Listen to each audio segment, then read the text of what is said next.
గురు బ్రహ్మ గురు విష్ణు గురుదేవ మహేశ్వర గురు సాక్షాత్ పరబ్రహ్మ తస్మై శ్రీ గురువే నమః. ఎందుకు ఈరోజు ఇక్కడ చెప్తున్నాను అంటే, నేను ఒక నటుడుగా ఈరోజు మీ ముందు నిల్చున్నాను అంటే దానికి ఒక సినిమానే కారణం.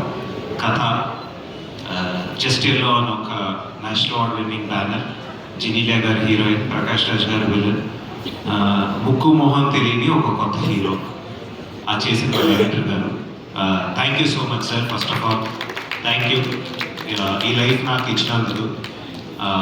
ఆ రోజు నుంచి ఈ రోజు వరకు యాక్చువల్లీ ఇంత దూరం వస్తానని అయితే నేను కల్లో కూడా అనుకోలేదు. మీకు ఆ సినిమా కూడా ఎలాగో తెలుసు. షూటింగ్ వారం ముందు నన్ను పట్టుకొచ్చి నాకు అప్పుడే 18 17.5 to be precise.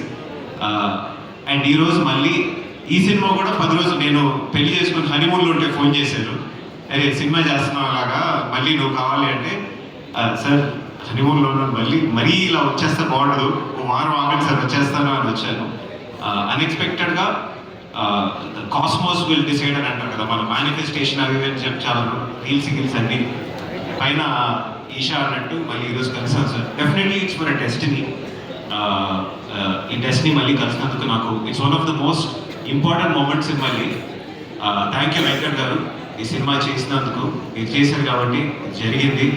And Damodar గారు, నా first cinema first day first పూజలో వచ్చి దీపం వెలిగించారు.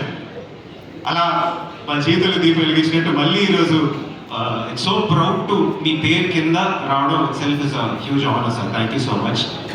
అండ్ వాసు గారు అండ్ మాన్సీ గారు, ఈ నాకు ఒక చిన్న ఫేర్ ఉంటుంది. అంటే ఎన్నేళ్ళ తర్వాత 5 సినిమా చేస్తున్నాను, బయటికి మీకు తెలుసు ఆల్మోస్ట్ 200-300 ఫిల్మ్స్ వస్తున్నాయి. ఆడటం ఆడకపోవడం and all is beyond, but at least సినిమా బయటికి కనిపిస్తుందా తెలుసు. నాకు బయట సినిమా ఎంత కనిపించినందుకు థ్యాంక్ యూ సో మచ్. వస్తుంటే యూజువల్లీ చెప్పాలి సార్ నా సినిమా వస్తుందని, ఇప్పుడు నన్ను చూడదు మీ సినిమా వస్తుంది కదా అని అడుగుతున్నారు. ఆ సినారీ క్రియేట్ చేసినందుకు thank you so much. I think all small films need some kind of push. మీరు చేసేది చాలా నార్మల్, చాలా పుణ్యం. అండ్ చాలా మంది అనుకుంటారు వాసు గారు చేస్తారా, నాకు ఆయన చాలా ఏళ్ళ నుంచి తెలుసు. అంటే ఆన్ స్క్రీన్ ఎప్పుడు వర్క్ చేయలేదు, స్టేజ్ మీద కలలేదు, కానీ ఆఫ్ స్క్రీన్ నాకు ఆయన బాగా తెలుసు.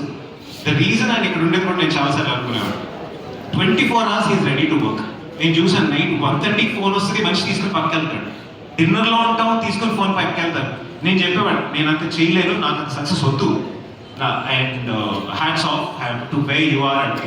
అండ్ ఇంకా చాలా సినిమాలు మీరు సపోర్ట్ చేయాలని నేను కోరుకుంటాను. Not just me, so many more youngsters. ఈరోజు అఖిల్ చూస్తుంటే చాలా చాలా ప్రౌడ్గా ఉంది. ఒక విజయ్గా చూశాను, తర్వాత నా సినిమాలో యాక్ట్ చేశాడు. ఇప్పుడు వస్తేనేమో అఖిల్ అంటున్నారు. మావాడు ఏదో నేనే గెలిచినట్టు ఉందన్నమాట. It's such a healthy environment కదా. ఇంకా అఖిల్ లాంటి చాలా